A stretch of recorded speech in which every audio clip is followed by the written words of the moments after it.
What are some red flags of a bad friendship? When they only ask you for things, but never offer anything in return. They're just using you. I hate it when I'm blowing my buddy, but he never gets me back, you know? That's why you should blow him off and find someone else. You deserve better. When they've always got to one-up someone. You had a bad day.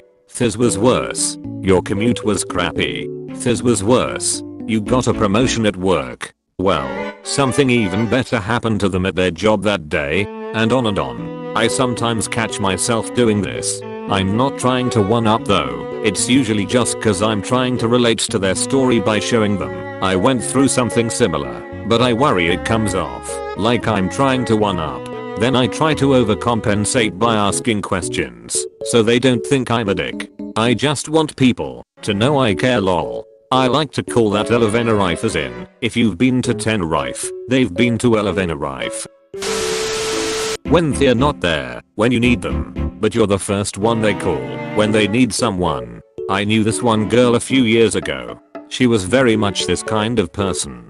She would come to me for help all the time. She was pretty dramatic and always seemed to have a problem, but hey, I'm a pretty helpful guy, so I didn't mind.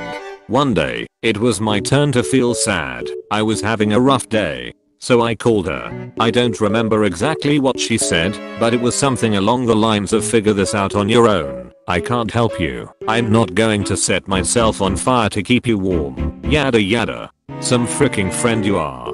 But here's the best part. Later that night, at like 3 AM, my phone rings. Because someone was feeling fat and ugly, and they really needed a shoulder to cry on. Did you miss your entire freaking speech only a few hours before this? Now I don't remember exactly what I said either, but it was something along the lines of shove it up your fat ugly ass, you inconsiderate frick. Can't accept responsibility for any mistake. Edit. Oh damn. My first gold. Thai stranger. I lost one of my best friends because of this. We haven't spoken in 10 years, but I completely agree. Also happy cake day. When they don't remember your cake day too. When they don't listen to what you have to say. One-sided. Major red flag. Continually feeling like you want to say something, but should hold your tongue. Always saying they'll pay you back and never do. Had an old D&D group that was like that. I had a job at the time and had graduated while they were all broke students a little younger than me, so I'd cover pizza or cook for the group or whatever. They always said they'd pay me back, but never did. I never actually asked them to pay me back, though. In fact, I usually said not to worry about it and that I didn't expect repayment. I was just feeding some friends, and I didn't mind doing that. It was like they had a compulsive need to mooch and then lie about repayment, even though it wasn't asked for. Ultimately broke up with them. The D&D wasn't very fun with that group anyways, and as the saying goes, no D&D is better than bad D&D, especially in sexual favors. All your interactions with them are on their terms, not on yours. Obviously, everyone's different, and so you'll always have to make some kinds of compromises when you do something with another person, whether that's picking things to do that neither of you love, but both of you enjoy, or picking things that one person loves one day and the other the next. But if you find that you're constantly having to put some part of your personality or interests aside in order to interact with someone on their terms instead of yours, that's not a healthy friendship. And that doesn't have to inherently be anything wrong with you or them, or make either of you bad people, which is why it can be so hard to break off a friendship like that. But if you're not on an equal footing, it's not going to be healthy or helpful for either of you. When they embarrass you in front of your other friends and don't apologize later. There's a fine line between busting chops and actual mean-spirited bullying. I love a good friendly ribbing among friends, but I fucking hate when someone is clearly looking to lift themselves up / prove their social standing by putting one of the friends in the group down. So toxic and insecure. If anyone ever does this to you, pull them aside at some point afterward and talk to them one-on-one about it. Tell them it really bothered you and not to do it again. If they do it again after that, there's no hope of it ever changing. Avoid as much as you can. You see you got a private message from them and your gut reaction is to start getting nervous or anxious. What is it this time? Walking on eggshells.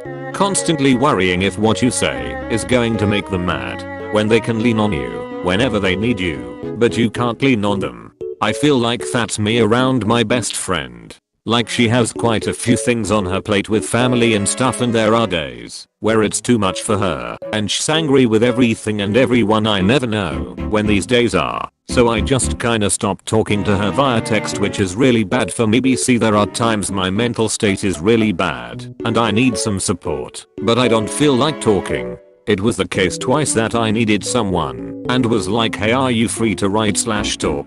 And one time she was like, no, I have no time for your BS right now, or that's how it felt anyway. And the other time I was like, can we meet up? BC, I need some human contact RN. And she was like, no, I don't have time. So I was like, okay, I'll ask someone else. And then she was angry/disappointed. BC, I would prefer to meet someone in person over having a phone call when I clearly said I needed human contact, plus she said she didn't have time.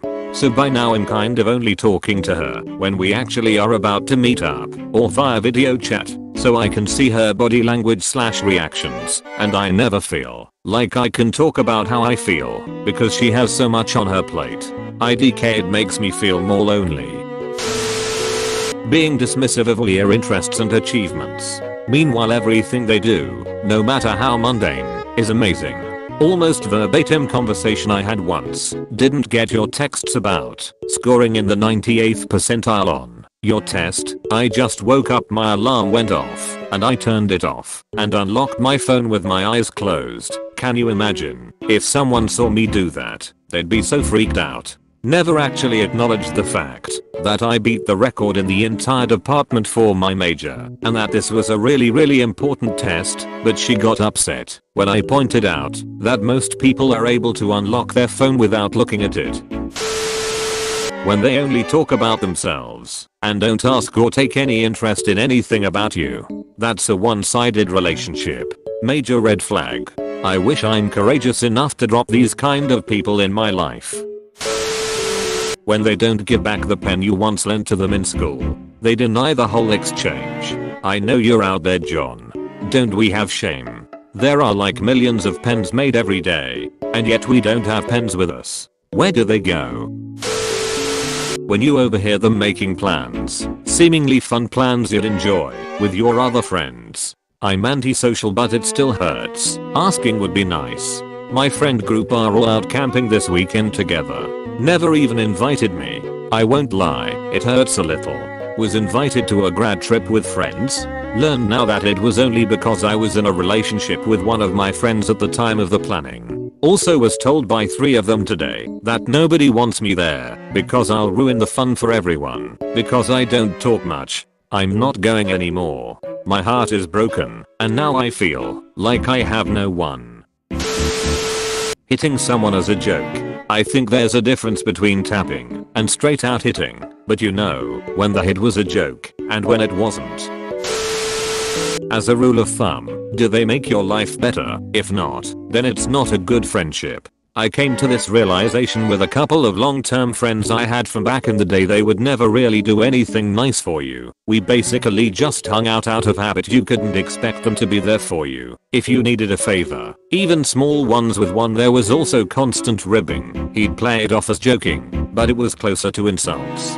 I eventually came to the realization that these guys don't make my life better in any way. I can replace them with people who actually give a shit. This may come off as selfish sounding, but you have to remember to reciprocate and be a good friend too. If your friend needs a favor and it's not unreasonable and you can do it, then do it. If you're always there for a friend and they don't reciprocate, then you're just being used. If you're not there for your friend but expect them to be there for you, then you're the one who is a tool.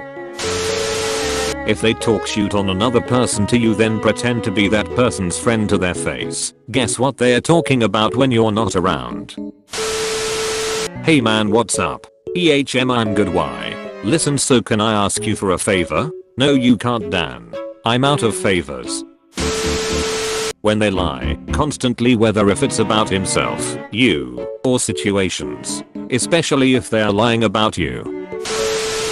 When they lie constantly, whether if it's about himself, you, or situations. Especially if they are lying about you. Walking on eggshells. Constantly worrying if what you say is going to make them mad. When they can lean on you whenever they need you, but you can't lean on them. I feel like that's me around my best friend. Like she has quite a few things on her plate with family and stuff, and there are days where it's too much for her and she's angry with everything and everyone. I never know when these days are, so I just kinda stopped talking to her via text, which is really bad for me. BC, there are times my mental state is really bad and I need some support, but I don't feel like talking. It was the case twice that I needed someone and was like, hey, are you free to write/talk? And one time she was like, no, I have no time for your BS right now, or that's how it felt anyway. And the other time I was like, can we meet up? BC, I need some human contact RN. And she was like, no, I don't have time. So I was like, okay, I'll ask someone else. And then she was angry/disappointed. BC, I would prefer to meet someone in person over having a phone call, when I clearly said I needed human contact, plus she said she didn't have time. So by now I'm kind of only talking to her when we actually are about to meet up, or via video chat, so I can see her body language/reactions, and I never feel like I can talk about how I feel because she has so much on her plate. IDK, it makes me feel more lonely. When you feel that their compliments are just an attempted emotional investment to get you to do something for them in the near future. They act just fine whenever they invite you over, and then as soon as someone else comes into the picture, their whole attitude changes. They begin treating you with disrespect just to try and act cool in front of their new friend. Or you're the new friend and you get treated like shit because you haven't known anyone. You can't possibly understand the inside jokes, but no offense, right? One more reply. I'm guilty of this one. I never used to do it, but as the years went by and my friend got more and more on my nerves, I started to really piss him off too, with little jabs here and there, and even a figurative kick to the nuts. I know a dark secret he keeps. Before I'd just sulk and not talk to him for weeks, but now I sort of just did that to get back at him for all the times he's gotten on my nerves, but I didn't say anything. These days, however, I just call him out when he pisses me off. When one person is always right and one person is always wrong. Oh, I'm guilty of this. I'm trying to improve on this. I just hate it when someone's wrong. Yes, I know that wrong is subjective. From their perspective they are correct, and I can be actually wrong, although there are some objective truths. When you text them they don't respond, but when you hang out they're always on their phone. I have a friend who is really bad at responding to texts, but when we hang out he is never on his phone. It's pretty cool. It's worse when they don't even invite you for anything. Makes me wonder if he is even my friend. When you call them out on bad behavior they act like the victim. Major red flag this one is. Wow, you're really hurting me with these baseless accusations. That's what opened my eyes to how toxic my best friend of nearly 10 years was. Caught her with my fiance and she ended up somehow getting me to feel sorry for making her feel bad about what she was doing. Cut her out and haven't seen her for 4 years now. Best decision I ever made. Flaking on engagements with you and only talking about themselves without asking about how you are doing. Only talking about themselves without asking about how you are doing. I'm finding I'm struggling with this a lot more as I get older. I'm starting to think it's maybe a side effect of people generally having less time, being absorbed by their careers, relationships and whatnot. Mostly good people who I considered good friends don't seem too interested and can't be bothered to ask much about me, while I'm constantly making an effort to probe about their life and interests the few times a month we get together. My handful of friends with kids, freaking forget about it, and nothing in my life could possibly be as important or worth talking about. People are naturally self-centered, and it definitely does get worse as people get older and have more going on. It's just part of life to a certain degree though. There isn't much you can say to someone with a career and kids to convince them to give you a little more consideration that isn't risking. When you never hear from them unless they need something. This one is huge. My brother has low functioning autism and people have been taking advantage of him for years. He finally wasn't up to it and cut out at least 9/10 of his old friendship in the last few years because they were calling him up for a good time, only to make sure he was the one paying the bill. The last straw for him was when he ended up paying 1.5k USD for one of his friends to go to Vegas or something with him. Okay guys, don't forget to hit that sub button, also ring that shiny bell, like and share too, and check out other videos in our channel.